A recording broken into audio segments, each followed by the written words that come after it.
Episode के starting में हम देखते हैं कि कुशिगुरो, नोबारा और यूजी एक मिशन से आ रहे होते हैं। अब वो डिसाइड कर रहे होते हैं कि आगे क्या करना है।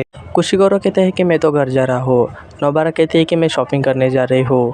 यूजी मूवी जाने का सोचता है और वो नोबारा से पूछता है कि क्या तुम मेरे साथ आ रही हो। तो नोबारा उससे पूछती है कि तुम क्या देख रहे हो। तो यूजी बताता है कि इस मूवी का ह्यूमन अर्थवॉर्म 4 है। कुशिगुरो कहती है कि मैंने तो पहले 3 पार्ट नहीं देखे, तो मैं चौथा पार्ट कैसे देख लूँ।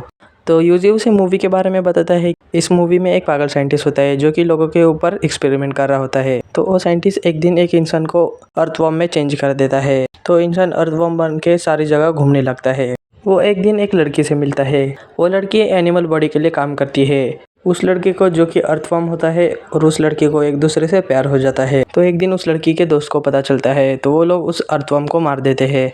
तो उसमें से बहुत सारे बच्चे बाहर आते हैं और वो पापा पापा चिल्लाने लगते हैं और सारे इंसानों को घेर लेते हैं। तो ये मूवी का ट्रेलर है, क्या तुम आना चाहती हो। और इस मूवी में लव सीन भी है, क्या तुम आना चाहती हो। तो कुशिगुरो उसे मना कर देती है और वहाँ से जाने लगती है।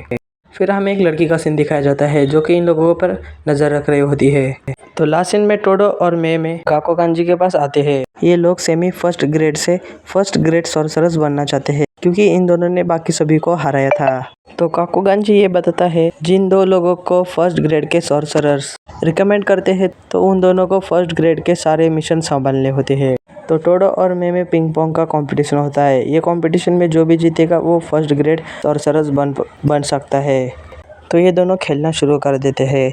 तो टोडो कहता है कि मैं और यूजी ग्रेविटी की तरह है, दोनों आपस में खींचे चले आते हैं। तो इस मिशन के दौरान फर्स्ट ग्रेड का सॉर्सरर्स होना चाहिए उन लोगों के साथ, तो मैं ही बनूंगा। तो मैं कहती है कि तुम्हें शायद पता नहीं, जिन सॉर्सरर्स ने यूजी को रिकमेंडेड किया है तो वो लोग यूजी के साथ नहीं जा सकते, ना ही तुम और ना ही मैं। इतादोरी उसके साथ रहेगा। तो आज के लिए शुक्रिया टोडो। ये सुन के टोडो की वाट लग जाती है। तो फिर से हमें उस लड़की का सीन दिखाया जाता है जो कि नोबारा से हिम्मत करके पूछ ही लेती है, क्या तुम इतादोरी को जानती हो, कुछ देर पहले तुम मुझसे बात कर रही थी। तो वो उसे अपने स्कूल की फ़ोटो दिखाती है जिसमें वो बहुत मोटी थी, लेकिन 6 महीने में उसने बहुत अपने ऊपर मेहनत की होती है। तो वो अब बहुत ही ब्यूटीफुल दिख रही होती है। तो वो दोनों एक साथ बैठते हैं और इस लड़की ने इतादोरी के साथ स्कूल में एक फ़ोटो भी ली थी उसका परमिशन लेके। बेसिकली वो उसका नंबर चाहती थी। तो नोबारा कॉल करती है और कुशिगुरो को उस रेस्टोरेंट में बुलाती है। तो नोबारा बताती है कि एक ही इंसान है जो कि इतादोरी को अच्छे से जानता है और वो यहाँ आ रहा है। तो यूको नोबारा से पूछती है कि क्या तुम उसे पसंद करती हो। तो नोबारा कहती है कि ना, मेरा और उसका कोई जोड़ नहीं है, लेकिन उसे अजीब सा फील होता है। तभी वो कहती है कि ये अजीब सा फील क्या है, क्या मेरी हार्ट बीट बढ़ रही है। तभी यहाँ पर कुशिगुरो आ जाता है और उससे पूछता है कि तुमने मुझे यहाँ पर क्यों बुलाया है। तो नोबारा उससे पूछते है कि इतादोरी की कोई गर्लफ्रेंड है क्या, ये यूको है, तुम समझ रहे हो ना। तो कुशिगुरो कहता है क्या ऐसी बात है क्या। मेगुमी बताता है कि उसकी कोई भी गर्लफ्रेंड नहीं है क्योंकि वो टोक्यो से जब शिफ्ट हो रहा है तो उसे किसी भी चीज़ का बुरा नहीं लग रहा। तो यूको मेगुमी से पूछते है कि उसे किस टाइप की लड़कियां पसंद है। तो मेगुमी कहते हैं कि उसे लंबी लड़कियां पसंद है। तो यूको और नोबारा खुश हो जाती है क्योंकि यूको का चांस है, इसलिए नोबारा इतादोरी को उस कैफ़े में बुला लेती है। जब इतादोरी उस कैफ़े में आ जाता है तो नोबारा को रियलाइज़ होता है कि उसने बताया ही नहीं कि यूको कौन है, क्योंकि इतादोरी तो उसे 6 महीने बाद देख रहा है। लास्ट उसने अपने कॉलेज फंक्शन में देखा था और अब इतादोरी ने यूको से पूछ लिया कि तुम कौन हो, तो उसे बहुत बुरा लगेगा। नोबारा इतादोरी को रोक पाती है उससे पहले ही इतादोरी उस लड़की को पहचान लेता है। तो नोबारा और मेगुमी उसे 10 रेटिंग देते हैं। तो यूको को पास्ट के बारे में याद आता है जहाँ पर कुछ लड़के इतादोरी से पूछ रहे होते हैं कि तुम्हें कैसी लड़की पसंद है, तुम्हें कॉलेज की कौन सी लड़की पसंद है। तो इतादोरी कहता है कि मुझे कोई भी लड़की पसंद नहीं है। तो लड़के कहते हैं कि किसी को तो चूज़ करो। तो इतादोरी कहते हैं कि मैं ओजावा को चूज़ करूँगा। तो लड़के कहते हैं क्या उस मोटी में तुम्हें ऐसा क्या दिख रहा है। तो इतादोरी कहते हैं कि वो जिस तरह से खाना खाती है और उसकी हैंड राइटिंग भी बहुत अच्छी है। और यूको ने ये सब सुन लिया था। तो अब ये दोनों अपने अपने रास्ते पे जा रहे होते हैं। तो नोबारा गुस्सा कर रही होती है। वो कहती है कि इतादोरी को मुझसे पहले कोई पार्टनर मिल जाएगा, मुझे भी कुछ करना होगा। इतादोरी ने यूको का नंबर नहीं लिया होता है, लेकिन नोबारा ने उसका नंबर एक्सचेंज कर दिया होता है। तो मेगुमी और नोबारा इतादोरी के साथ मूवी देखने जाते हैं। यहाँ पर ओटाई का सीन दिखाया जाता है जहाँ पर गोजो ने उसे कहा था जुजुत्सु हाई स्कूल में कोई धोखेबाज है जो कि कर्स यूजर के साथ मिले हुए हैं, तो क्यूटो के इन्वेस्टिगेशन में तुम्हारे ऊपर छोड़ देता हूँ। तो ओटाइमी ने गोजो के 3 स्टूडेंट को बुलाया होता है। तो ओटाइमी कहते हैं कि 2 लोग हैं जिनके ऊपर हमें शक है। एक तो हायर्स अप में, इसलिए मैं उसका कुछ भी नहीं बिगाड़ सकती, लेकिन दूसरा है जिसे हम पकड़ सकते हैं। तो नोबारा पूछती है कि कौन है क्योटो से। तो यूजी कहता है कि तुम क्या बोल रही हो। तो नोबारा कहती है कि ऑब्वियस वो यही का है, इसलिए क्योटो के स्टूडेंट को बुलाया गया है। तो ओटामी उससे एग्री करती है। तो ओटामी कहती है कि वो धोखेबाज और कोई नहीं। दूसरी ओर हमें मीबा का सीन दिखाया जाता है, जो कि कहती है कि मेकामारू वो यहाँ पर उसकी नोटबुक लेने आई थी और मेकामारू वहाँ पे सो रहा होता है। तो वो उसे कहते हैं कि तुम मुझे डिस्टर्ब मत करो, तुम नोटबुक लेके जा सकती हो।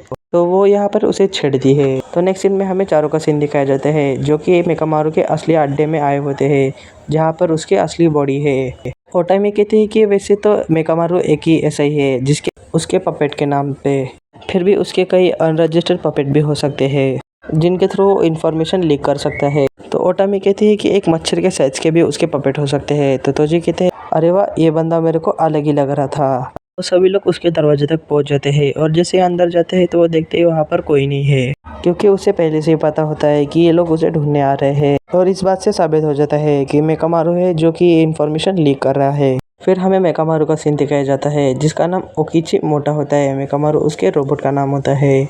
तो ओकिची मारू कहता है कि मुझे लगा तुम मुझे भूल गए। तो आगे और कोई नहीं, गेटो और माहितो होते हैं।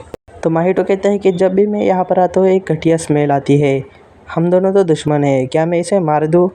तो गेटो कहता है कि नहीं, इसने हमसे वादा किया था कि वो जुजुत्सु हाई स्कूल की सारी इन्फॉर्मेशन हमें देगा और तुम अपने टेक्निक से उसे ठीक कर दोगे, और जब तुम उसे ठीक कर दोगे तो तुम उसे मार सकते हो। तो ओकिची कहता है कि अब तुम मुझे ठीक करो। तो माहितो कहता है कि हाँ, मैं तुम्हें गलती से कैटरपिलर ना बना दूँ। तो गेटो कहता है कि माहितो, जब तुम खुद के प्रॉमिस को तोड़ते हो तो बस तुम्हारी एनर्जी चली जाती है, लेकिन जब तुम दूसरे के प्रॉमिस को तोड़ते हो तो उसका अंजाम कुछ भी हो सकता है। वो ऐसा उनकी भाषा में बोलते हैं। मुझे समझ नहीं आ रहा था, इसलिए मैंने अपने वर्ड्स में बता दिया। तो माहितो कहते हैं कि ठीक है, मैं समझ गया। माहितो अपनी एनर्जी से ओकिची को ठीक कर देता है।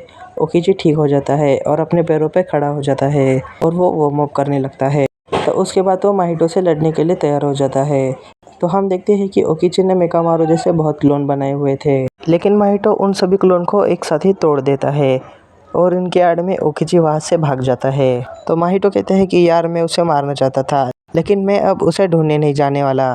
लेकिन यहाँ पर ज़मीन टूटने लगती है और ओकिची नीचे से आने लगता है और इस लेक में से एक बहुत बड़ा रोबोट बाहर निकलता है। तो माहितो इम्प्रेस हो जाता है और उससे कहता है कि तुम इतने दिनों तक छुपे ये रोबोट बना रहे थे। तो माहितो को पता चलता है कि वो इसके अंदर ही है और फिर से माहितो उसके बॉडी को टच नहीं करना चाहता। तो ओकिची को समझ आता है कि उन लोगों ने यहाँ पर एक शील्ड डाल दी है जिसकी वजह से उसका नेट कट हो रहा है। सातोरू गोजो इस टाइप की शील्ड को आसानी से तोड़ सकता है, इसलिए उसे गोजो की मदद चाहिए, क्योंकि वो खुद इस शील्ड को नहीं तोड़ सकता। वो गोजो को डायरेक्टली मैसेज कर या फिर मेकामारू के थ्रू मियो से कांटेक्ट करे, फिर गोजो आके उसे बचा सकता है। वो कहता है कि गेटो बहुत ही पावरफुल है क्योंकि उसने इस शील्ड को बनाया है, लेकिन वो माहितो को भी इग्नोर नहीं कर सकता क्योंकि उसके पास बहुत पावर है।